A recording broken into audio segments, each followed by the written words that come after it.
여러분들 안녕하세요. 이번 이야기는 시청자 동네꼬마님께서 이야기를 들려주실 겁니다.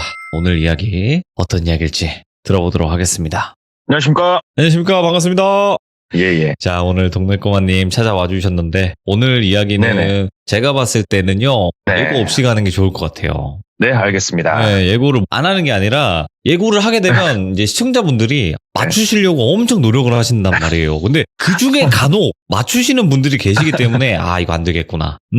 이거 안 되겠구나. 그냥 한번 들어봐야 되겠구나. 이렇게 생각을 해봤습니다. 네, 알겠습니다. 네. 자, 바로 출발을 해보도록 하겠습니다. 렛츠가.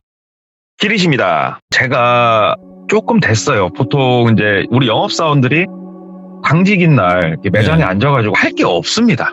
진짜로 핸드폰이나 태블릿으로 영화를 본다든가 아니면은 게임을 한다든가. 왜 그러냐면 하루에 정말 많이 오는 날이 한 4팀? 통상적으로 2팀 내방을 하세요. 대부분 매장이 마찬가지일 건데 이제 하루 종일 심심하면 영화 보고 핸드폰 보는 것도 한두 시간이 눈이 아파요. 그러면 이제 양심적으로다가 고객분들한테 안부 전화를 조금 돌리다가 이제 뭐 지인들한테 전화도 돌리고 하는데 잊고 살던 그렇게 친하지 않는 형님 한 분한테 전화를 했어요.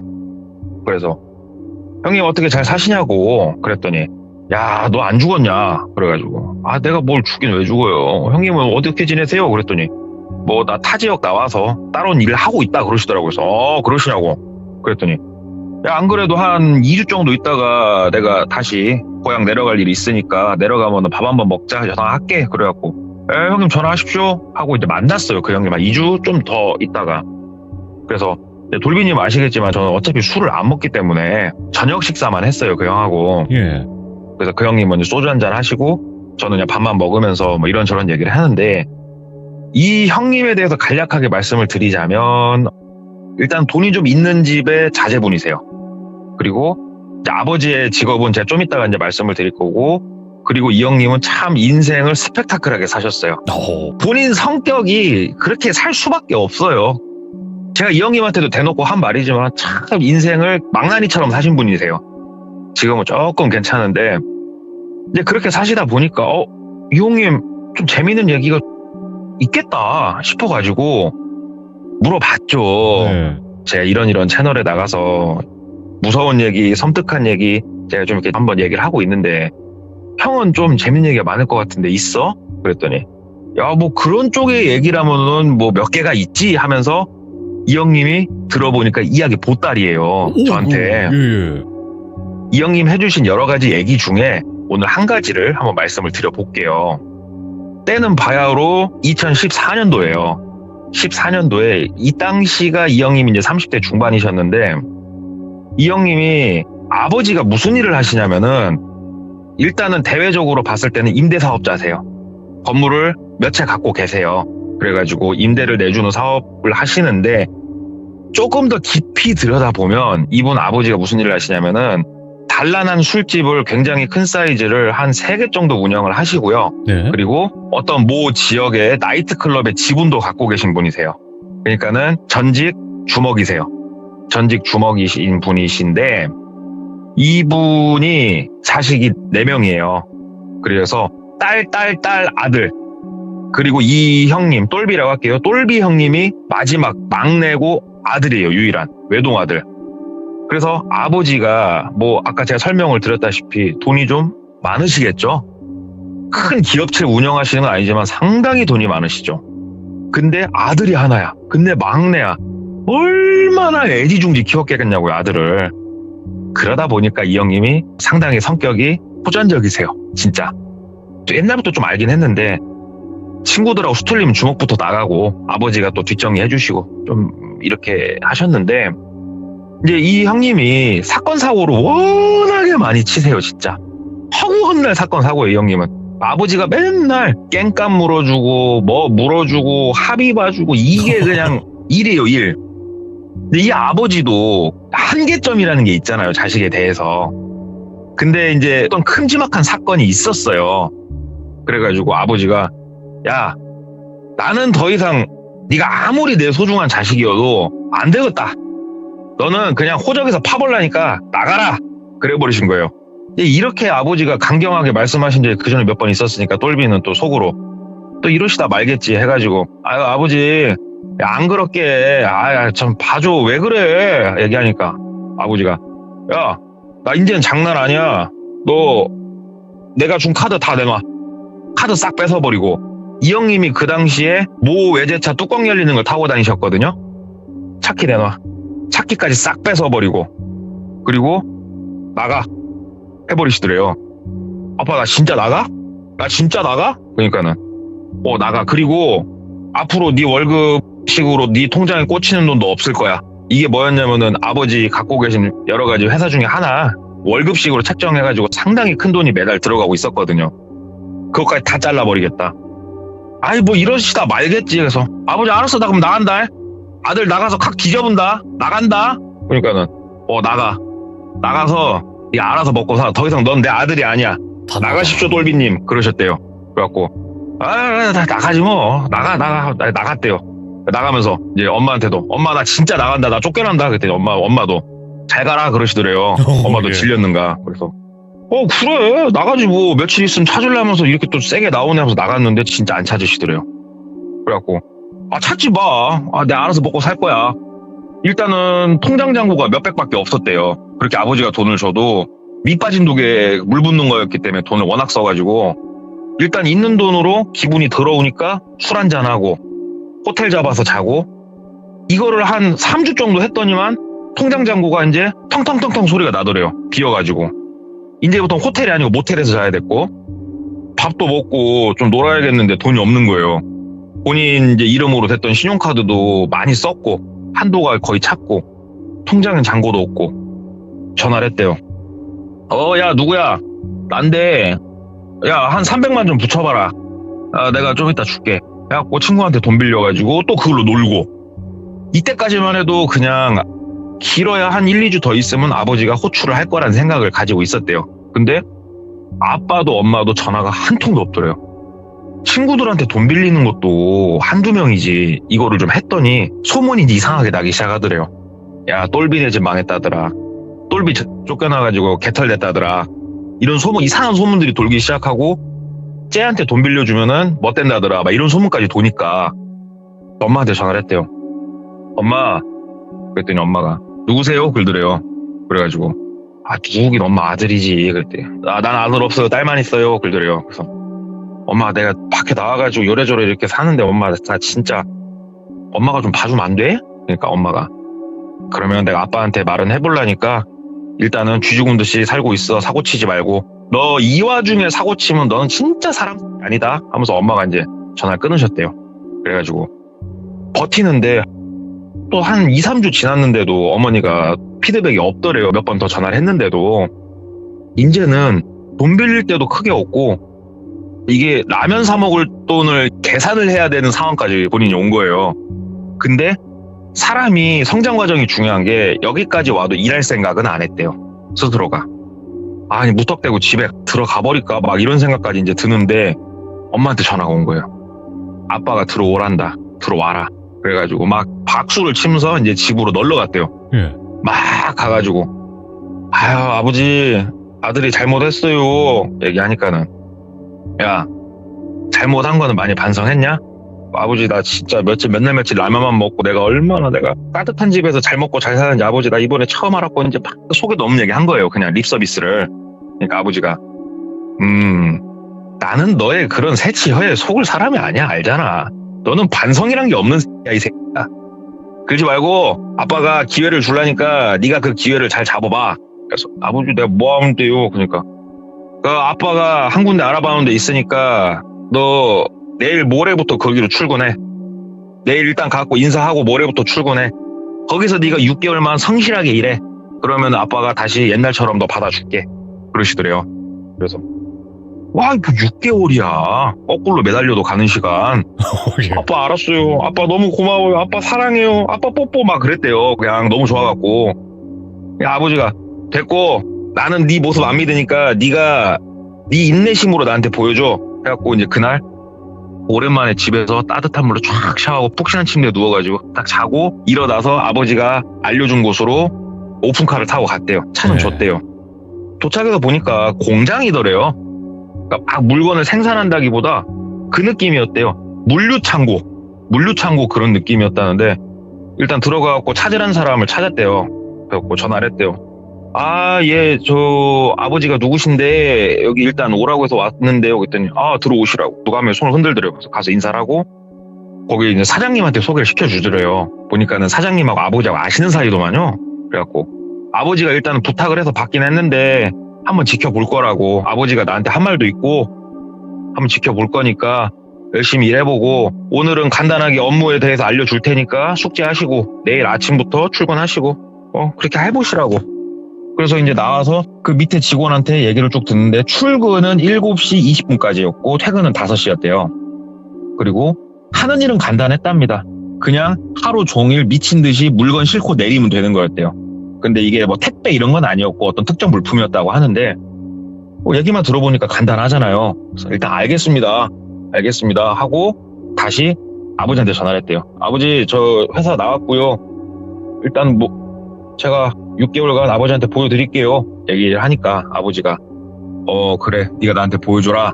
아버지 일하고 하려면 밥도 사 먹어야 되고 바깥일 해야 되는데 아버지 저 카드만 좀 주시면 안 돼요? 얘기를 한 거예요. 그랬더니 그래 우리 아들 내가 그래서 널 안 믿어. 카드 얘기부터 하지.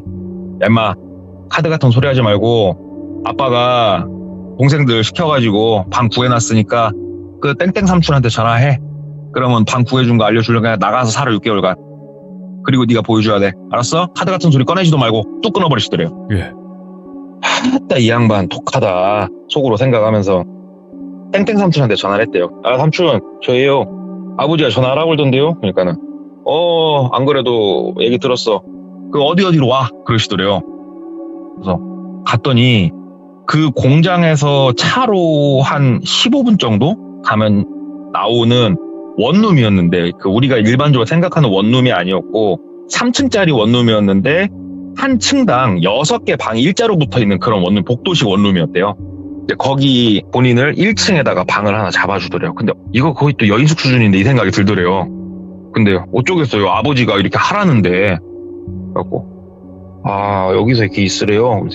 그리고 네 차는 잠깐 다시 뺏으란다 그러시더래요. 왜요? 차는 좀 떼토. 그랬더니 네, 이거 갖고 온 거 이거 타 하고 보여줬는데 막 썩어 빠진 차 하나 갖고 왔더래요. 아버지가 너 이거 타고 일단 다니래. 일단은 네 차는 내가 가져간다. 집에다 놓게. 아버지가 뭐 다른 거 카드나 이런 거 안 주셨어? 삼촌? 그러니까는 그런 건 안 줬고 아버지가 이건 주래 하면서 흰색 봉투를 하나 딱 손에 쥐어주더래요. 예? 봉투 딱 받고 그래도 우리 아버지가 또 자기 생각하는 마음이 남아있구나. 안주머니에 딱 넣고 일단 삼촌 감사합니다 하고 그 삼촌이 캐리어 가방에다 본인 거 옷이랑 미리 싸왔다고 그러더라고요. 어머니가 싸줬는 거야. 캐리어 질질 끄시면서 방에 들어가 봤더니 그냥 깔끔하더래요. 그냥 딱 방 하나. 그냥 딱 하나. 칸도 안 나눠져 있고 그냥 방 하나에 싱크대 있고 화장실만 옆에 살짝 나눠져 있는 구조. 그래 여기서 6개월만 버티자 하고 이제 짐 정리를 하기에 앞서서 제일 중요한 아버지의 흰 봉투를 꺼낸 거예요. 얼마가 들었나 씌어볼까 하고 씌어봤더니 20만 원 들어있더래요. 이거 뭐하라고.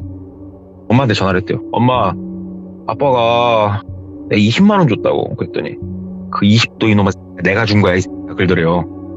너 거기서 진짜 쥐 죽은 듯이 살아 사람답게 살고 싶으면 그래 알았어 하고 끊고 이제 거기서 하룻밤 지내고 다음날 이제 공장에 나갔는데 와 진짜 죽겠더래요. 진짜 하루 종일 거의 쉬는 시간도 없이 물건 막 내리고 있으면 내릴 차가 또 들어오고 싣고 있으면 실을 차가 또 들어온대요. 미쳐버리겠대요. 진짜 물건도 무거운데 퇴근하자마자 씻고 그냥 골아 떨어졌대. 태어나서 이런 일 처음 해보니까 한 오름 2주 좀 넘도록은 진짜 퇴근하면은 근육통과 피로감에 쩔어가지고 그렇게 바로 잠들기 일쑤였는데 사람이란 적응의 동물이다 보니 한 달이 좀 못 됐을 무렵부터는 괜찮더랍니다. 집에 들어와도.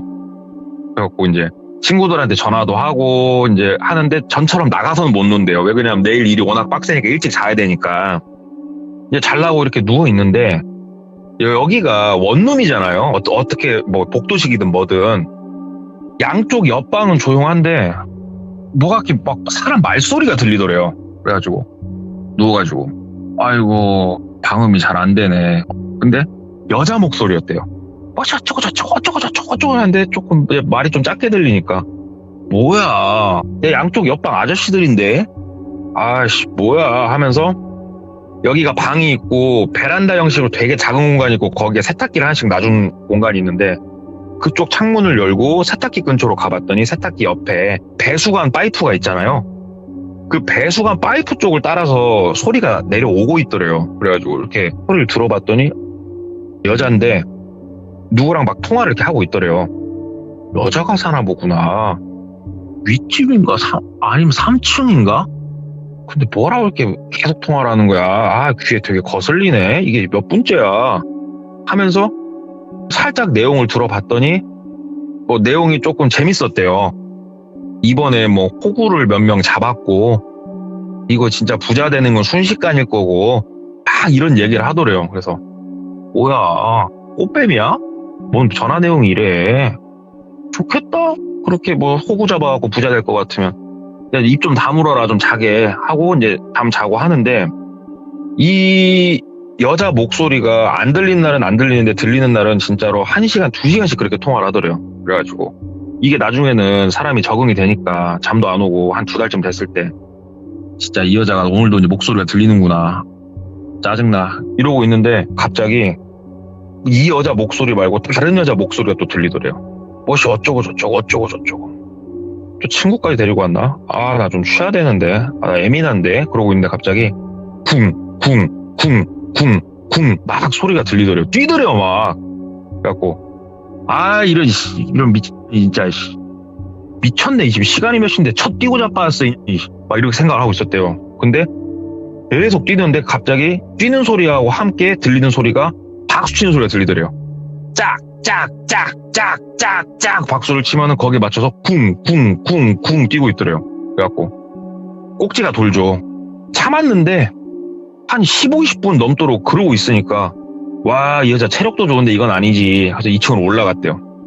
올라가가지고 쭉 귀를 기울이면서 이렇게 가는데 아, 이거 옆집 사는 사람들은 뭐야, 부처야 보살이야 이러고 있으면 나 같으면 불질렀다 진짜 하면서 이렇게 쑥 듣는데 자기 바로 윗집이 맞더래, 호수가. 그리고 귀를 이렇게 가까이 대보니까 문에다가 박수치면서 쿵쿵쿵쿵 뛰고 있더래요. 그래갖고 똑똑똑 노크를 했대요. 그랬더니 안 들리는가 계속 뛰더래요. 그래가지고 이제 주먹으로 빵빵빵 쳤대요. 치면서 나와 이씨 하면서 막 소리 질렀대요.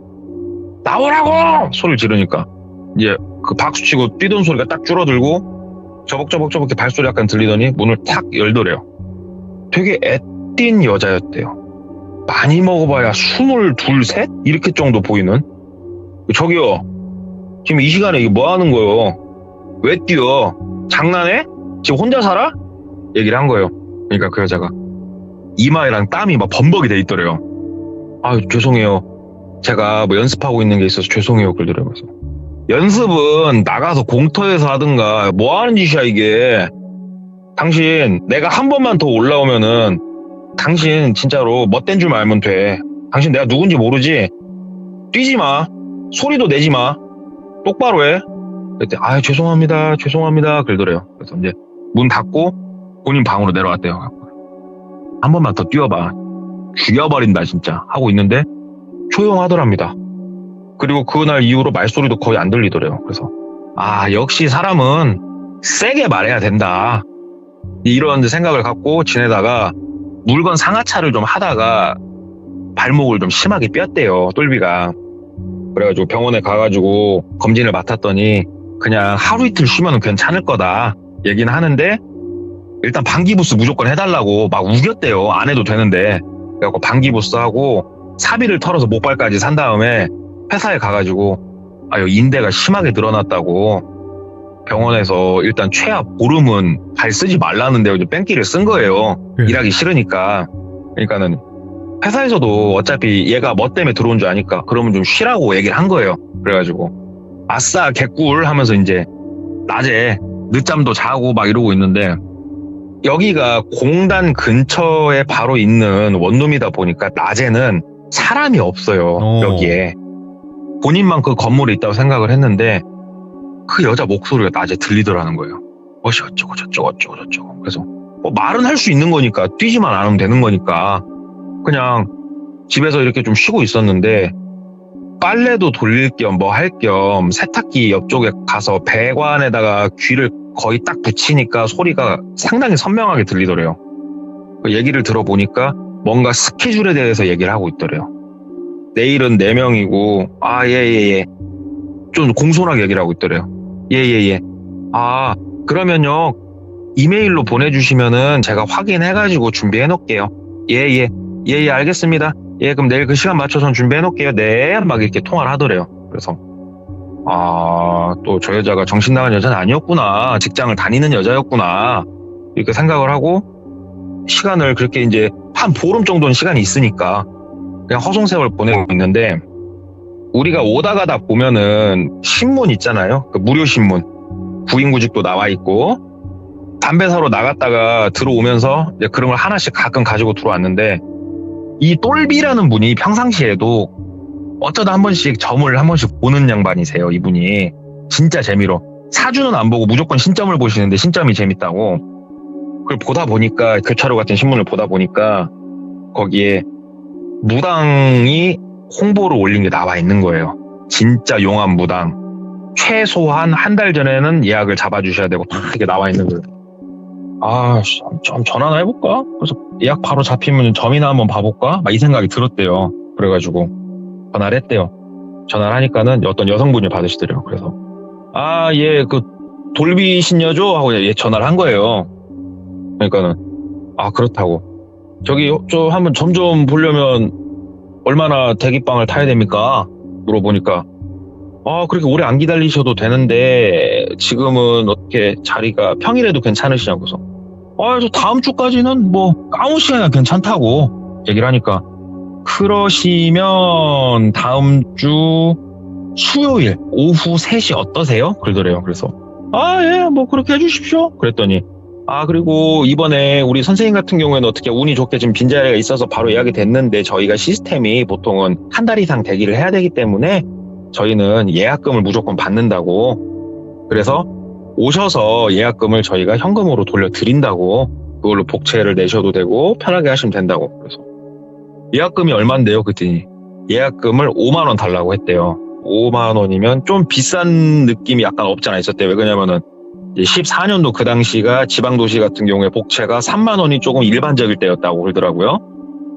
여기는 기본 복채가 세구나. 그래가지고 알았다고 계좌 주시라고 보낸다고 그랬더니 계좌 주시는데 특이했던 게 뭐냐면은 보통 신점이면은 뭐 크게 묻는 게 없잖아요. 근데 여기는 예약을 할 때 예약자 성함 그 다음에 생년월일 이런 걸 물어보더래요. 그래가지고 보통 신점 보러 가도 생년월일 물어보니까 그래서 예, 저 똘비라고 그러고요. 예, 몇 년 몇 월 며칠이고요. 근데 신기했던 게 양력이에요, 음력이에요 이걸 물어보는데 여기는 좀 특이하게 이 생일이 주민번호 생일이세요? 아니면은 따로 생일이세요? 묻더래요. 그래가지고 주민번호 생일이에요? 왜요? 물어보니까 사람이라는 게 원래 내가 언제 태어났던 호적에 올리는 날짜도 인생에 큰 영향을 미친다. 그래서 물어본 거다. 그래가지고 일리가 있기에 그러시냐. 일단은 뭐 그때 뵙겠습니다 하고 전화를 끊고 시간을 보내는데 낮에도 할 것도 없고 뭣도 없고 하는데 이 미친 여자가 며칠 있는데 또 박수 소리와 함께 뛰더래요. 낮에 뛸 수야 있지. 그래 낮엔 사람 없는 줄 아니까. 근데 문제는 내가 있어.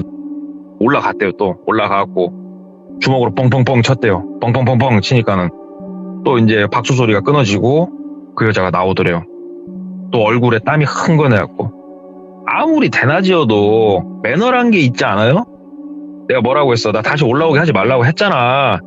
장난해? 그랬더니 죄송해요. 낮에는 아무도 안 계시는 줄 알았어요. 그러더래요. 그래서 좀 쉽시다. 좀 쉬어요. 여기가 사람 쉬는 곳이지. 여기가 뭐 댄스방이요? 막 뭐라고 한 거예요. 그러니까는 죄송하다고. 그러면서 그 여자 얼굴을 한 번 더 봤는데 나름 좀 귀엽게 생겼더래요. 그렇게 그 여자를 보고 시간이 며칠 흘러서 점집에 갔는데 점집에 가면 보통 안내를 해주시는 분이 계시고 그 다음에 이분의 안내를 받아서 신당 같은 데 들어가면 점사를 보는 무당분이 계시잖아요. 무당이 계신 곳에 딱 들어갔는데 이곳이 이제 달동네였는데 깃발 딱 세워놓고 정말 정갈한 한복을 입으신 윗집 여자더래요. 되게 놀랬대요. 본인이 하고 보는데 그분은 본인을 잘 못 알아보는 것 같더래요. 예. 근데 그도 그럴 것이 똘비가 가가지고 도끼는 뜨고 모자를 쓰고 그러고 얘기를 하고 있어서 그런지 어쩐지 몰라도 본인을 알아보는 것 같진 않더래요. 일단은 티를 내서 좋을 건 없으니 앉아가지고 저 점사를 좀 보려고 합니다. 그랬더니 뭐가 궁금하냐? 그냥 제 앞으로 제 30대 남은 인생이 어떻게 평탄할지, 제 인생이 평탄할지 한번 그런 것들이 궁금해요. 돈은 좀 어떻게 잘 벌지. 그러니까 물어보니까 딱 이분이 쌀을 어떻게 막 흩뿌리면서 이렇게 막 뭘 하더래요. 혼자 중얼거리면서. 근데 목소리가 바뀌더래요. 처음에 들었을 때부터 약간 부산스럽다고 생각했는데 갑자기 형아 왔어? 형아 이러면서 동자신이구나. 아, 동자신이었구나. 얘가 모시는 애가 생각이 들더래요. 그러면서 형아는 아이고 공부를 안 했다. 형아는 왜 공부를 그렇게 안 했어? 기술도 없고 아무것도 할 줄 아는 것도 없네. 근데 형아는 돈은 많다. 뭐지? 형아 돈은 아닌 것 같은데 아빠 돈인가 하면서 막 맞추더래요. 본인을. 예. 기가 막히게 맞추더래요. 어떻게 알았지? 내 행색이 지금 그 집꼴인데? 그러면서 막 얘기를 하는데 형아는 어느 쪽에 살지 않어? 그러더래요. 근데 이게 신기했던 게 지금은 본인이 원룸에서 머물고 있지만 원래 아버지 집에서 아버지랑 같이 살고 있었는데 아버지 집 동을 얘기를 하더래요. 무슨 동에 살지 않냐고. 맞기는 맞아. 네, 맞아요. 예. 그러니까는 다 본인에 대해서 이제 얘기를 하더래요. 대학도 못 갔을 거고 막 이런 얘기를 하더래요. 우와, 신기하다. 그러면서 형은 뭐 남은 인생 부자로 살 거고 잘 살 건데 죽을 거야. 얘기를 하더래요. 이 죽을 고비를 넘겨야 형은 잘 살 거야. 제가 뭐 죽을 일이 있습니까? 그랬더니 형은 진짜 앞으로 1, 2년 안에 크게 치성을 들이지 않으면 형은 죽는다고. 그러면 그 많은 재산 써보지도 못하고 진짜 아깝다고 하면서 애통해 하더래요. 속으로 생각했대요. 아이고 미친 개짓거리 하는구나. 그래가지고 예 이렇게 하고 이제 약간 접신이 풀린 듯한 모습을 보여주면서 일단은 제가 모시는 이제 신께서 말씀하시기를 뭐 이래저래 해가지고 하는데 우리 똘비 씨 같은 경우는 글쎄요. 몰라요. 저는 똘비 씨한테 아무 얘기 들은 게 없으니까. 근데 분명한 거는 치성은 한번 드리세요. 그러더래요. 그래가지고 치성이라 하시면 붓을 말씀하시는 거죠? 그러니까 예, 똘비 씨는 붓은 한번 하세요. 우리가 처음 만난 자리에 제가 웬만해서는 붓하란 소리 안 하는데요. 붓 한번 하셔야 돼. 돈이 정말 많으신 분인데 모르겠어요. 나도 점사가 그러니까 내가 모시는 분이 얘기를 그렇게 하니까 돈이 정말 많으신 분 같은데 이 돈 못 쓰고 돌아가시기엔 아깝지 않냐고 막 얘기를 하더래요. 아버지가 돈이 많은 건 사실이지. 나는 지금 없어도 죽는다고. 되게 기분 더럽게 찜찜하더래요. 근데 이걸 마냥 무시할 수가 없는 게 정말 본인에 대해서 정말 디테일하게 너무 잘 맞췄대요. 진짜로. 아니 어떤 점쟁이가 내가 대학을 안 간 것도 알아맞추고 아버지가 돈 많은 거, 집이 돈 많은 것도 알아맞추고 이런 걸 다 알아맞추겠냐고요. 돈까지 그것도 사는 방위에 맞춰서. 일단은 저도 생각할 시간이 필요하니까요. 선생님 제가 조금 저도 부모님이랑 좀 상의를 좀 하고 굿이라는 게 비용이 좀 들죠. 그랬더니 거의 근억에 가까운 돈을 얘기를 했대요. 예. 액수가 이게 쉽게 말할 수 있는 액수가 아니니까요. 제가 전화를 좀 따로 드리겠습니다 하고 그날은 이제 복채 딱 5만 원만 놓고 나왔대요. 원래는 한 10만 원 놓고 나올까 했는데 워낙 잘 맞춰서 마지막에 이제 장사 속이 좀 보여가지고 5만 원만 딱 놓고 나왔는데 엄청 찜찜하더래요. 너무 잘 맞추니까. 이게 그냥 넘기기에는 그러기에는 참 용하다. 어떻게 이렇게 디테일하게 알아맞추지? 심지어 어느 거까지 알아맞췄냐면 자식이 4명인데 본인이 막내고 누나만 있는 것까지 알아맞췄어요. 무당이. 진짜 보통 무당은 아닌 것 같은데 진짜 찜찜하다. 이게 몇 날 며칠 가는 거예요. 집에 와서도. 근데 이 점쟁이가 윗집 여자잖아요. 근데 통화하는 걸 듣게 되죠. 똘비가 호구 하나 잡았다. 깔깔깔깔 웃으면서 호구 하나 잡았고 이거는 작업 잘 치면은 이거는 목돈 좀 나올 수 있을 것 같다고 집이 잘 산다고 막 얘기하는 게 이제 들리는데 아무리 들어도 본인 얘기더래요. 이 봐라 괘씸하네. 통화하는 게 너무 괘씸했대요. 그래가지고 전화를 했대요. 다음날 다시 그 점집 예약하는 데다가 예, 저 얼마 전에 방문했던 똘비라고 하는데요. 우리 선생님이 무당 선생님이 말씀해주신 말이 계속 마음에 남아가지고 한 번만 더 찾아뵙고 굿에 대해서 상의를 하려고 하는데 조금 예약 좀 땡겨서 잡아달라고 그랬더니 바로 내일 오시라고 알았다고. 그러니까 다음날 약속한 시간에 갔대요. 선생님 제가 생각을 좀 해봤는데 굿을 안 하면 제가 무조건 죽는 겁니까? 물어봤더니 무조건 죽는다고. 너 진짜 죽는다고. 그것도 되게 비참하게 죽을 거라고 무섭게 얘기를 하더래요. 그래서 똘비가 이제 오기가 발동한 거예요. 그래서 제가 포구 맞아 죽는 건 아니고요. 이렇게 얘기를 했대요. 뭐라고요? 아니 무당한테 호구 잡혀서 죽는 건 아니고요. 그러니까 무당이 되게 당황하더래요. 아니 무슨 말씀이시냐고. 저기요 선생님 땡땡 빌라 몇 호 사시죠? 이렇게 얘기를 한 거예요. 똘비가. 그때 무당이 에? 누구? 어떻게 말을 잊지를 못하더래요. 그러니까 똘비가 호구 하나 잡았다며. 나 죽는 거 맞아? 네가 죽을 것 같은데?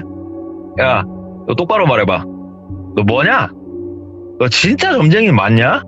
어떻게 알았냐? 막 얘기를 한 거예요. 똘비가. 그러니까는 얘기를 하더래요. 나 점사 보고 말해준 거 맞고 진짜로 내가 있는 그대로 다 얘기한 거라고. 다만 나도 사람이다 보니. 근데 어떻게 알았어요? 그러더래요. 이렇게 얘기하다가 어떻게 알기는 야 네가 워낙에 크게 통화하니까 다 들려. 다 들었다고. 그저께 네가 통화하는 거 다 들었다고. 나에 대해서 호구 잡았다고. 야 너 말 똑바로 해봐. 어떻게 알았냐? 얘기를 하니까 점사가 그렇게 나왔고요. 저도 사람인지라 굿에서 큰 돈을 만지면 거기에 대한 기대감이 저도 있을 거니까 그렇게 얘기를 한 겁니다. 막 얘기를 했대요. 근데 똘비가 이제 아까도 말씀드렸다시피 성격이 호전적이다 보니 야 너 이 지역 이 바닥에서 네가 발붙이고 살려면 지금부터 똑바로 말해라. 너 진짜 점사 맞아? 확실히 말해. 내가 죽는 거 맞아? 확실히 말해. 내 눈 똑바로 쳐다보고. 너 지금부터 말 잘못 놀리면 그 입 다 찢어버린다. 너 내가 못할 것 같지? 이 바닥에서 내가 뭐 하는 사람인지 네 친한테 한번 물어봐봐. 나 보통 사람 아니거든? 물어봐봐. 막 얘기를 한 거예요. 그러니까는 그게 아니고 막 이러고 있는데 투당 하면서 한 여러 명의 발소리가 이제 바깥에서 막 들리더래요. 그래갖고 뭐야 하고 이러고 있는데 갑자기 신당문이 부락 하면서 열리더래요. 한 남자 5명 정도가 바깥에 서 있더랍니다. 이렇게 등산복을 입은 건장한 남성 5명이. 그래갖고 니네 뭐야? 그러니까는 갑자기 5명이 들어와가지고 본인 멱살을 잡고 바깥으로 끌고 나가더래요. 그래가지고 야씨 이거 뭐야 안 놔? 야! 막 이러고 있는데 무당한테 야 너 뭐야 뭐라고? 막 그러니까는 무당은 조용히 고개 숙이고 앉아있더래요. 남자 5명이 이제 거기 달동네니까 본인을 끌고 가가지고 그 집 뒤편으로 가니까는 산 비탈면신 그냥 공터? 약간 작은 공터 하나 있더랍니다. 거기다 본인을 데리고 가갖고 막 때리더래요. 본인을 몇 대 맞다가 막으면서 얘기를 했대요. 야 니들 나 누군 줄 알아?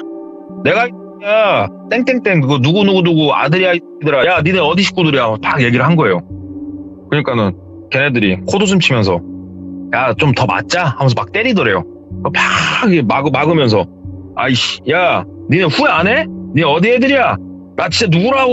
하면서 막 얘기를 하니까 알았어 하면서 막 더 패더래요. 내가 그래 와서 깽판 친 건 있는데 이렇게 맞을 일인가 싶더래요. 그래가지고 같이 좀 싸웠대요. 똘비가. 이분이 지금 말만 들어봤을 땐 되게 백수고 개차방 같겠지만 어려서부터 참 사건 사고를 많이 치면서 격투기를 오래 이렇게 연마하신 분들한테는 당연히 게임이 안 되겠지만 네. 일반인들끼리 싸웠을 땐 상당히 잘 싸우시는 분이거든요. 이분이. 근데 이제 5대1이라는 숫자는 이거는 이제 답이 안 나오지만 5기로다가 한 명을 막 때리고 막 했대요.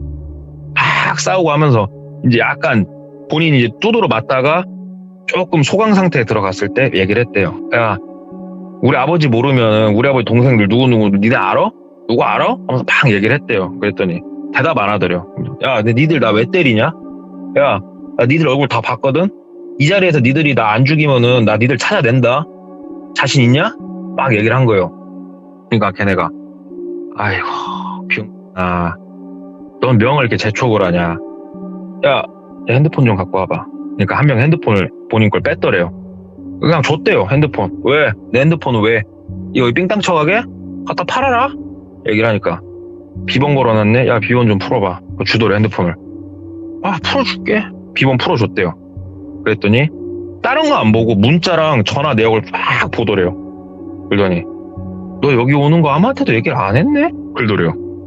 뭐? 그랬더니 핸드폰 내역 쭉 보면서 야, 너 오늘 여기 온다고 아무한테도 얘기 안 했지? 상의하고 온 적이 없네? 너 여기 온 거 아무도 모르네? 그러더래요. 야, 모르지. 이 나이 먹고 허락 받고 다니냐? 그러니까는 야, 여기 임마 이 동네는 CCTV 없어 임마. 너 지금 임마 여기서 죽어가지고 여기서 파묻어도 아무도 너 못 찾아. 너 지금 상황이 파악이 안 되냐? 근데 본인이 아무리 생각을 해도요. 아무리 생각을 해도 내가 여기서 파묻혀야 될 만큼 뭘 잘못했나 싶더래요. 아무리 생각을 해도. 야, 죽을 땐 죽더라도 말을 한번 해봐라. 내가 뭘 그렇게 잘못했냐 니들한테. 뭘 그렇게 잘못했길래 죽이네 살리네 그 소리까지 나오냐. 지금 삥 뜯으려고 그냐 나한테? 돈 달라고 그러는 거냐? 그러니까 얘기를 안 하더래요. 그러면서 아, 이걸 어떻게 해야지? 하면서 막 고개를 갸우뚱갸우뚱 거리고 있는데 갑자기 발소리가 또 들리면서 그 무당 뒤편에 다른 여성분하고 둘이 걸어 올라오더래요, 거기를. 이제 똘비가 이제 좀 많이 맞아가지고 얼굴에 피도 나고 좀 그랬었는데 올라와가지고 얘기를 하더래요. 그만들 좀 하셔요. 그만들 좀 하세요. 그러면 똘비한테 와가지고 그 무당이 손수건으로 막 닦아주더래요, 얼굴을. 그러면서 미안해요 그러면서 막 닦아주더래요. 그래가지고 야, 넌 또 뭐냐? 너 진짜 이거 뭐하는 야 이거 하면서 막 있으니까 막 닦아주면서 가셔요. 그냥 그러지 말고 가셔요. 그러니까 똘비가 이제 일어나가지고 뭘 가, 뭔 하면서 막 욕을 한 거예요, 똘비가. 그러니까 갑자기 그 무당 뒤편에 서 있던 한 50대 초반? 많이 먹어야 중반 정도로 보이는 여성분이셨는데 풍채가 상당히 좋으신 그만해! 하고 소리를 지르시더래요, 여성분이.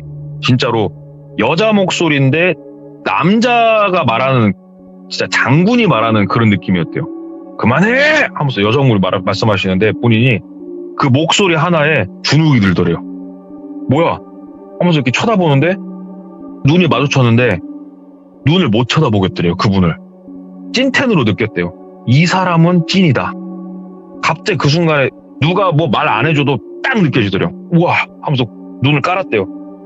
그랬더니 조용히 내려가. 분명히 여자인데 남자 목소리로 들렸대요. 오이구, 예. 그냥 내려가. 그리고 아무한테도 말할 것도 없고 쥐 죽은 듯이 살아. 그리고 너는 다시 찾게 돼 있으니까 그때 가서 매달리지나 마! 하면서 얘기를 하더래요. 그래갖고 일단은 벗어나고 싶어갖고 알겠습니다 하고 핸드폰 다시 주머니에 챙기고 막 내려왔대요. 다시 원룸방에 이제 들어왔는데 원룸방이 있기도 겁나더래요. 그 여자가 다시 올 것도 같고 뭐 할 것도 같고. 근데 집에 들어가자니 뭐하고 엄마한테 전화를 했대요. 엄마, 너 사고 친 건 아니고 나 어차피 출퇴근하는 거 집에서 좀 하면 안 될까? 얘기를 한 거예요. 그러니까는 야, 너 몇 달 남지도 않았는데 진짜 이제 좀 속 좀 차리고 왜 또 아버지한테 아무 말도 하지 마. 막 얘기를 한 거예요. 이게 어떻게 보면 사고 아닌 사고를 친 거잖냐고요. 그러니까 네. 말도 말도 못하고 알았어 엄마 알았어 하고 끊고 일단 그 집에서 생활을 하는데 그 여자분 목소리나 이런 건 더 이상 안 들렸대요. 왜 그러면 여자분이 알았으니까. 그렇게 시간을 좀 보내고 있는데 삼촌이란 존재들 있잖아요. 예. 삼촌이란 존재들한테 전화를 돌리기 시작한 거예요. 왜냐면은 본인을 때렸던 5명 중에 1명 인상착의가 특이했어요.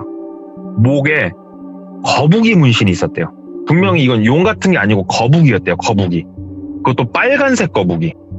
그래서 전화를 해서 삼촌 혹시 다른 뭐 식구들 중에 목에 빨간색 거북이 문신해 놓은 애기 아세요? 막 얘기를 한 거예요. 몇 살 정도 먹었냐? 저보단 좀 더 먹은 것 같아요. 한 40대 같은데 혹시 삼촌 아셔요? 그러니까 뭐 한번 수소문을 해보겠다. 뭐 때문에 그냐? 그래서 아버지한테 말씀하지 마시고 삼촌 갔는데 당집에서 이런 일을 좀 겪었다고 그랬더니 아이고 너는 진짜 이제는 하나하나 무당집 가서 사고 치냐 야 하면서 막 뭐라 하시더래요 삼촌이. 삼촌 근데 얘기 들어보면 좀 굴잖아요. 야 이 새끼야 그럴 거면 그냥 안 가면 되지 이 새끼야. 일단 삼촌이 알아볼라니까 끊어봐 하고 끊고 며칠 있다 삼촌한테 전화가 왔대요. 누군지는 알겠대요. 찾기는 찾았답니다. 그 사람이 뭐 하는 사람인지. 근데 뭐 어둠의 세계에서 주먹을 휘두르고 다니시고 그런 분은 아니래요. 거기가 그런 건 아닌데 조금 애매한 녀석이다. 아예 이쪽 사람도 아니고 좀 애매한 사람인데 네가 크게 신경 안 써도 될 것 같다. 그리고 나머지는 조금 더 알아본다고 하는 동생들이 있으니까 기다려봐라. 너무 걱정 안 해도 될 것 같다. 얘기를 하더래요. 그래서 조금 마음이 놓이더래요. 다행이다. 난 또 무서운 애들이면 어떻게 하나 싶었는데 다행이다. 고맙습니다 삼촌 하고 이제는 출근도 하고 일상을 보내는데 태어나서 단 한 번도 가위를 눌려본 적이 없어요. 이 네. 똘비는. 단 한 번도 헛소리 헛것 이런 거 본 적이 없어요. 근처에도 가본 적이 없어요. 근데 그때 당집 사건 이후로 어떤 증상들이 시작이 됐냐면은 가위에 눌리는 게 아니고 처음 시작은 뭔가 위화감을 느끼기 시작을 한 거예요. 집에서. 뭔가가 지금 같이 있는 것 같은 느낌. 뭔가는 없어요. 아무것도 없는데 뭔가 귀신이 이 안에 있는 것 같다는 느낌이 갑자기 들더래요. 우리 왜 그런 거 있잖아요. 그냥 늘상 내가 지내던 방인데 어느 날 갑자기 낯설고 무섭게 느껴지는 그 느낌이 들더래요.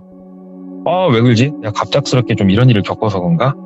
샤워를 하는데 샴푸를 하다가 문득 눈을 못 뜨겠더래요. 무서워서. 나이가 30 중반인데 머리를 감다가 갑자기 문득 무서워서 눈을 못 뜨겠더래요. 그래서 한참 머리 비누 털어내고 용기 내서 눈 뜨고 아무것도 당연히 없고. 내가 왜 그러지? 당집에서 사고 쳐서 그런가? 근데 그거 사이비인데 괜찮아 괜찮을 거야 하면서 자는데 이제는 며칠이 지나니까 가위를 눌리기 시작을 했던 거예요. 예. 자는데 태어나서 처음 눌려보는 가위에 진짜 심장이 떨어져 나가는 줄 알았대요. 너무 무서웠대요 솔직히. 그렇잖아요. 우리 처음 눌리면 너무 무섭잖아요. 막 몸도 안 움직여지지 소리는 들리지. 근데 그 소리가 정말 특이했던 게 그 장군님 목소리가 나더래요. 그 나이가 있으신 여성분 입에서 나왔던 그 목소리가 네. 가위에 눌려있는데 막 나더래요. 그러면서 본인한테 하는 말이 너 데려갈 거야 데려갈 거야 버티지 마 그만 버텨 데려갈 거야 어서 나와 가자 버티지 마 막 이런 얘기를 하더래요. 그러면서 나와 막 반복하고 가위 눌리면 근데 대부분 같은 소리가 반복해서 들리고 그러지 않습니까? 태어나 처음 가위를 눌리고 아침에 이제 일어나서 출근을 해야 돼. 출근을 못 했대요. 처음이고 충격이 너무 커서 엄마한테 전화를 했대요. 엄마 나 가위라는 걸 눌렸다고. 그랬더니 엄마가 큰 놈이 잘한다 가위나 눌리고 그래서 막 얘기를 하길래 엄마 나 오늘 회사에다 출근 못 한다고 얘기했거든. 엄마 나 낮에 잠깐만 좀 보자 엄마 얘기를 했대요. 왜냐면 엄마만 생각이 나더래요. 딱 그 순간에 엄마한테 막 얘기를 했대요. 엄마 내가 이 나이 먹고 엄마 알지 않냐고 나 무서운 거 없이 살았는데 엄마 나 요즘 너무 무섭다고. 그러니까 엄마가 얘기를 다 들었대요. 그랬더니 야 이놈아 사고를 칠 곳이 있고 안 칠 곳이 있지 당집 가가지고 너는 그게 무슨 똥배짱이냐고. 아무리 거기가 찐이건 짭이건 야 이놈아 그런 건 건드는 거 아니다고. 엄마 나 이거 어떻게 해야 돼 나 무섭다고. 나 엄마 나 집에 그냥 들어가고 싶다 혼자 못 자겠다고.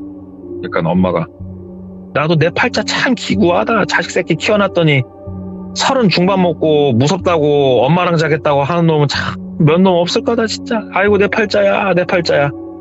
일단은 못 들어와 너는. 예. 차라리 엄마가 돈을 좀 줄 테니까 호텔에 가서 자든지 모텔에 가서 자든지 그렇게 해라. 그리고 일단은 엄마도 좀 알아보려니까 좀 그렇게 있어라 그러시더래요 엄마가. 그래갖고 일단은 엄마가 카드 하나 몰래 줘가지고 엄마 거 카드로 호텔을 좀 잡았대요. 호텔 잡고 일단은 거기가 자는데 호텔에 갔더니 좀 낫더래요. 본인 방에 있을 때보단. 그래가지고 호텔에 가가지고 씻고 앉아서 테레비를 보다가 잠깐 선잠에 이렇게 들었는데 선잠에 딱 들었는데 그 느낌이 들더래요. 똑같은 위화감이 싸늘해지고 뭔가 낯선 그 느낌이 갑자기 들더래요. 선잠 딱 들었는데 자기 정신이 떡 돌아오더래요. 눈을 못 뜨겠더래요. 가위에 눌린 건 아니었고 이 느낌에서 항상 모든 게 시작됐는데 용기 내 눈을 떴대요. TV는 여전히 틀어져 있고 불도 다 켜져 있고 아무것도 없는데 눈을 딱 떴는데 고개를 못 돌리겠더래요. 몸이 얼어서 무섭대요. 그냥 핸드폰은 침대 위에 있는데 미쳐버리겠다 진짜. 와, 못 움직이겠다. 무섭다. 심호흡하고 하나 둘 셋 하고 호텔 방문으로 뛰어나갔대요. 그 방에 못 있겠어갖고 뒤도 안 돌아오고 뭐 복도로 나갔대요. 복도로 나갔다가 생각해보니까 빤스만 입고 있더래요. 본인이. 예. 다시 방문을 열고 쓱 보는데 아무것도 없죠. 엄마한테 전화를 했대요. 늦은 시간인데. 엄마 나 정신병원에 가든지 엄마 나 아니면 다른 유용한 점쟁이집에 가든지 해야 할 것 같다고. 나 이거 호텔 왔는데 똑같다고. 엄마 나 호텔에도 못 있겠다고. 엄마 나 그냥 번화가에 가가지고 한쪽에 쭈그러앉아 있을란다고. 사람들 있는 데서. 나 혼자 못 있겠다고. 그때 엄마가 너 거기 있어라. 엄마 간다고. 엄마가 와가지고 집으로 데리고 들어갔대요. 아빠가 막 뭐라고 하니까 엄마가 눈에 쌍부르키고 아빠한테 뭐라고 하더래요. 내가 이유가 있으니까 데리고 왔으니까 당신은 그만 좀 해! 하면서 막 엄마가 소리를 지르더래요. 그러니까 아버지도 늘 같은 거겠지만 아무리 뭐 주먹이고 나발이고 내무부 장관이 최고니까 아버지도 이제 뭐라고 하다가 더 이상 말씀 못 하시고 서재방으로 들어가시고 일단 오늘은 그럼 엄마랑 자자고. 엄마 방에서 엄마랑 자자. 아빠는 서재방에 자면 되니까 엄마랑 자자고. 그래서 엄마랑 둘이 자는데 엄마가 같은 느낌을 받아버린 거예요. 그날 아침에 일어나서 엄마가 무서웠다고 했더니 엄마가 야야 혹시 너 이런 느낌 받았었던 거냐고. 엄마 나 그 느낌이었다고. 나 미치겠다고. 나 무섭다고. 그때 엄마가 네가 들어오고 같이 자는데 나도 지금 느꼈다고. 야 이건 정신병원 갈 문제가 아닌 것 같다. 너 있어봐라. 그러더니 아침 8시가 좀 넘은 시간에 엄마가 막 친구들한테 전화를 돌리더래요. 미영아, 영수가, 영자야, 수키야 진짜 용한 점집 없냐 하면서 막 전화를 돌리더래요. 엄마가 한참 전화를 돌린 끝에 어딘가를 소개를 받았대요. 그래가지고 거기에다가 전화를 한 거예요. 엄마가. 그래갖고 거기 다니시는 숙자라고 제 친구인데요. 급하게 좀 상의 드릴 게 있어서 전화를 좀 한번 했다고. 거기가 되게 유명한 점집이었나 봐요. 2달 있다 예약 잡아주더래요. 그래가지고 2달 못 기다린다고. 아니 내가 돈 원하면 얼마든지 줄라니까 나 오늘 갈 테니까 예약 좀 잡으라고. 그러니까는 안 된다고 거기서 얘기를 했나 봐요. 그러니까는 엄마가 그럼 알겠다고. 거기 위치가 어디시냐고. 2달 있다가 간다고 그렇게 얘기를 하더라고요. 그러니까 옆에서 똘비가 엄마 2달 못 있어 엄마. 그러니까는 엄마가 손을 이렇게 막더래요. 입을. 그러더니 예. 거기 계시는구나. 예 하고 끊더니 다시 전화를 딱 돌리더래요. 삼촌아 애들 한 5명만 데리고 일로 온나? 엄마가 얘기를 하더래요. 그래가지고 우리 건달 하시는 5분을 뒤에 대동을 하고 당집으로 엄마가 가버리시더래요. 똘비가 이제 옆에 따라갔대요. 엄마 뒤를. 그리고 당집에 딱 들어가갖고 아까 전화한 누구누군데 나 오늘 선생님 좀 뵈야 되겠다고. 정말 내가 실례를 무릅쓰고 왔는데 조금 양해 좀 부탁 좀 하자고. 앞에 그 예약 받아주시면 안 된다고. 지금 다 이 뒤에도 오실 분들 예약이 있고 안 된다고. 그러니까는 그 숙자한테 내가 뭐 하는 사람인지 못 들은 모양이네. 내일부터 여기 장사 못하는 수가 있어. 나 한 번만 좀 도와주십시오. 내가 오죽했으면 내가 이렇게 왔겠습니까? 좀 도와주십시오. 엄마가 얘기를 한 거예요. 협박조까지 묻어서. 그러면서 선은 넘지 않으면서. 목소리가 좀 옥신각신하니까 안에서 이제 점사가 끝나고 선생님이 나오시더래요. 그랬더니 엄마가 두 손을 딱 모으고 공손히 인사를 하면서 선생님 저희 좀 살려주십시오. 도와주십시오. 너무 급해서 실례를 무릅쓰고 저희가 이렇게 왔습니다. 엄마가 인사를 하더래요. 그러니까 선생님이 이렇게 보더니 잠깐 시간 남으니까 들어오시라고. 들어갔대요. 그래갖고 쫙 얘기를 하는데 제 아들이요 하는데 선생님이 손으로 딱 제지를 하더래요. 그만 뭔 말인지 알겠어요. 그러더래요. 뭐 이 사정 설명은 그랬더니 아니요. 처음에 여기 들어오실 때 저희 터에 들어오실 때부터 뭔 말인지 알겠다고. 뭔 말인지 알겠으니까 그 아드님 계신 곳이 어디라고 그랬죠? 그 원룸이? 그래갖고 어디라고. 그랬더니 그러면요 저녁 7시 반쯤 거기서 만나십시다 얘기를 하더래요. 참고로 남성분이셨어요. 그 점쟁이가. 알겠다고 하면서 어머니가 현금 다발을 핸드백에서 빼가지고 복채 놓는 데다가 막 올려놓으셨대요. 그러면서 선생님 돈이라면 얼마든지 낼 수 있으니까 좀 도와주시라고. 그러니까는 보면서 그냥 고개만 끄덕거리고 일단 알았으니까 그냥 나가보시라고. 나 돈 얘기는 더 이상 안 하니까 그냥 나가보시라고 그러더래요. 그래서 나왔대요. 숙자한테 전화를 했대요. 야, 진짜 용한 분 맞는 것 같다.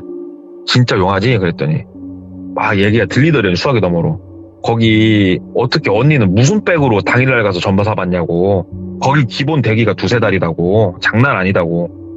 알았다 고맙다 하고 7시 반에 그 원룸으로 간 거예요. 네. 갔더니 이제 그분이 도착을 하고 같이 방을 들어갔는데 그분이 인상을 엄청 쓰시더래요. 엄청 인상을 쓰면서 와, 뭐 이런 데가 다 있냐 하면서 뭔 얘기도 안 했는데 본인 침대를 매트릭스째 잡아 들더래요. 그러니까는 침대 프레임하고 매트릭스 사이에 성인 남성 몸통 크기만한 부적이 붙여져 있더래요. 거기에 딱 부적 보고 아이고야 하면서 막 천장을 보면서 막 돌아다니더니 화장실 쪽 보면은 그 위에 뚫려 있는 공간 있잖아요. 그래서 손으로 밀면 올라가지는 공간 거기를 이렇게 제끼더니 막 더듬더니 거기서도 부적 같은 거랑 뭐 뭉탱이 같은 거랑 복주머니 같은 거랑 막 빼더래요. 거기서 막 빼고 이런 곳에 계셨네. 아이고야 하면서 몇 군데를 더 보면서 이제 말 좀 더 해보시라고. 자, 이제 자세히 한번 말씀 좀 해보시라고. 이제 얘기하더래요. 그래갖고 똘비는 거꾸로 너무 궁금했대요. 선생님 어떻게 아시고 이렇게 하신 거냐고 그랬더니 혹시 장군 목소리 듣지 않았냐고. 걸걸한 성인 남성 거부할 수 없는 뭔가 거대한 힘을 느끼지 않았냐고 목소리.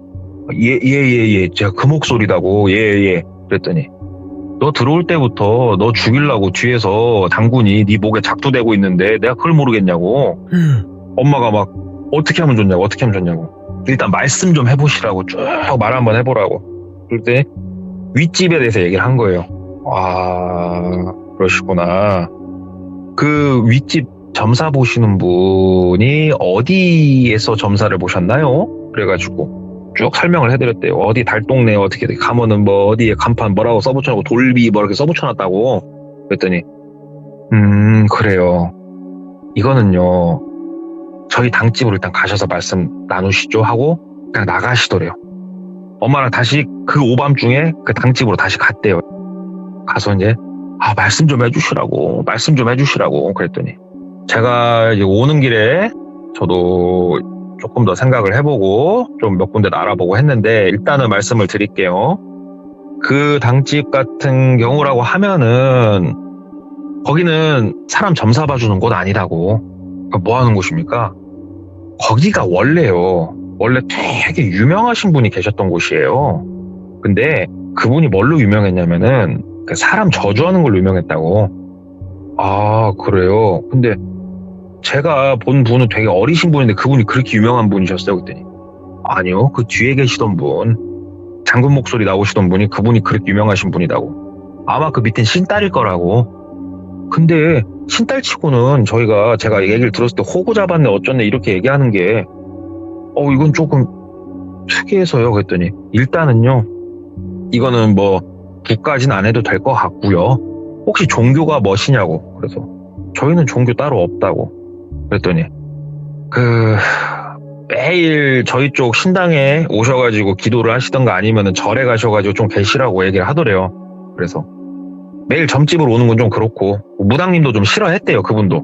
그래서 소개를 받아가지고 템플스테이 비슷한 거 예약을 좀 잡고 엄마랑 이제 가 있어야겠다. 근데 아버지는 조금 화를 내셨다고는 하는데 근데 그 와중에 삼촌한테 연락이 온 거예요. 삼촌. 네. 삼촌 받으니까 야 일이 좀 커졌더라. 어머니랑 다 아시고. 예 삼촌. 근데 형 너무 무서웠다고. 그랬더니 삼촌이 그 여자 있잖아요. 젊은 여자부터 시작해서 삼촌이 센터를 싹 깐 거예요. 애들 붙여갖고 어디로 가나도 파악을 해봤고 그 목에 거북이 문신이 있던 애도 뭐하는 놈인가 싹 센터를 쳐본 거예요. 일이 여기까지 커지니까. 누구 지시하에? 아버지 지시하에 센터를 싹 쳐보니까 어떤 결과물이 딱 나왔냐면은 그 여자는 화륙에 있던 여자예요. 화륙에 있던 여잔데 돈 버는 방법에 대해서 누군가한테 제의를 받은 거예요. 우리가 예약을 받아줄게. 그리고 얘가 어디에 사는지, 가족이 몇 명인지, 학교는 어디를 나왔는지 우리가 너한테 정보 싹 보내줄게. 너는 그걸로 연기 좀 해. 연기 좀 해서 우리가 돈 있는 애들 위주로 너한테 체크를 해주려니까 그러면은 네가 알아서 잘 빨아내. 구슬해야 된다 굴고. 그래서 그 위에서 박수 치던 소리 있죠? 그게 선생님 한 분을 모셨던 거예요. 구슬하려면 사람이 네. 춤 비슷한 걸 춰야 된단 말이죠. 그거를 알려주고 있던 거예요. 그거 오밤중에 징을 칠 수는 없으니까 예. 박수로 짝짝짝짝 하면서 나오셔가지고 그렇게 하고 어디에 가서도 배우고 그렇게 하던 찰나에 그 저주를 전문적으로 하시는 무당분이 그 팀에 합류를 하셨던 거예요. 사람한테 돈을 빨아들일 수 있는 가장 좋은 방법은 일단은 요 브로커 애들이 얘네 개인정보를 처음에 뭘로 캐냐. 전화로 주민번호 생년월일 맞죠? 이름 알죠? 전화번호 알죠? 요 3개 알면 끝났어요. 가족관계, 주소, 학교 다 팔 수 있어요. 요 3개만 알아도. 요거를 가지고 일단은 사람을 끌어들여서 돈이 좀 될 만한 애들은 요 무당까지 합세를 해버리는 거예요. 그래가지고 돈을 빨아들이는 건데 저는 제가 이제 이런 일을 겪지 않아봤으니까 모르겠습니다만은 실제로 이렇게 뭔가 이렇게 나를 저주를 하면 내가 진짜 그런 느낌을 받고 무서워지는지는 솔직히 모르겠습니다만은 만약에 똘비가 이렇게 누군가를 거꾸로 뒷조사를 할 수 있고 이럴 수 있는 사람이 아니었다고 하면은 네. 이거는 굿했을 것 같아요. 그럴 수도 있겠다. 이건 100% 굿했을 것 같아요. 이거는. 예. 그리고 처음에 이 무당을 똘비 같은 경우에는 하늘이 도왔는지 몰라도 윗집 여자인 걸 알았단 말이에요. 그렇죠. 이거를 만약에 윗집 여자인지 몰랐으면 믿을 수밖에 없는 거예요. 미친 점쟁이 너무 용한 거예요. 나에 대해서 내 과거를 알아맞추고 너무 용한 점쟁이가 이런 얘기를 한다고 하면은 진짜 분명히 고민해보지 않을까. 근데 고민을 하다가 만약에 내가 구슬 안 하겠다 그랬을 때 나한테 저주까지 걸어와서 내가 뭔가를 느끼기 시작하면은 이거는 내 전답을 팔아서라도 굿하지 않을까. 그래서 야 이게 개인정보를 이용해서 사람을 먼저 현혹시키고 구슬할 수 있게끔 뭔가 판을 짜는 아주 창조적인 분들을 조금 들을 수 있는 그런 얘기를 하나 이렇게 들어가지고 주저리 떠들어봤는데 야, 이거 충분히 있을 수 있어요. 진짜.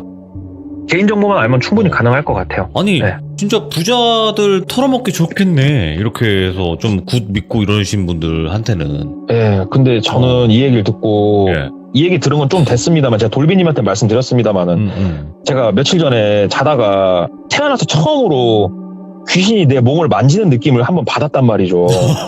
예. 제가 돌비님한테 얼추 한번 살짝 네. 말씀드렸었잖아요. 맞아요. 만약에 네. 제가 이 비슷한 일을 겪고 있는데 자려고 누웠는데 그 느낌을 받았다. 그치. 이거는 뭐 맞아요. 땅 팔아서 구다로 달려가는 거죠 이제. 네. 아니, 그니까, 이게, 만약에 혹시라도 그런 걸 알았으면, 엮는단 말이에요. 아, 이것 때문에 그런가? 저것 때문에 그런가? 이렇게 생각을 하게 돼요, 사람이. 그쵸. 예. 그래가지고, 오늘은 이 똘비 형님 얘기 중에 일단 첫 번째 걸 가져와 봤고, 아, 네. 또 이제 이 형님의 두 번째 얘기는 코로나 시대에 또 나왔던 얘기가 하나 또 있습니다. 어허, 정말 암울한 시대였죠. 코로나 시대에 어떤 사건이 나게 되는 또 재밌는 얘기 하나가 있으니까요. 이야. 다음에 또 한번 말씀드릴게요. 자, 오늘도 이렇게 또 레전드 이야기 들려주셔서 감사드립니다. 고맙습니다. 감사합니다.